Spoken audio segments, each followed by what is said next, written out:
मचिया बैठल मोरी सासुजी सरबा गुड़ा आगर होए बहु कवन कवन व्रत कइलू होरिलवा बड़ा सुंदर हो।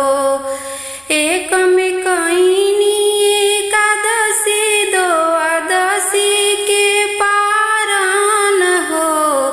ऐसा सुविधि से करिले आतावार होरिलवा बड़ा सुंदर हो। मचिया बैठल गोतिन जी सरबा गुड़ा आगर हो।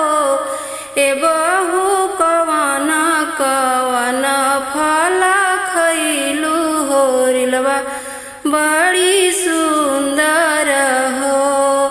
एक में खैनी अनारस दूसरे में नारियल हो। ए दीदी तीसर में खैनी नारंगी होरिलवा बड़ी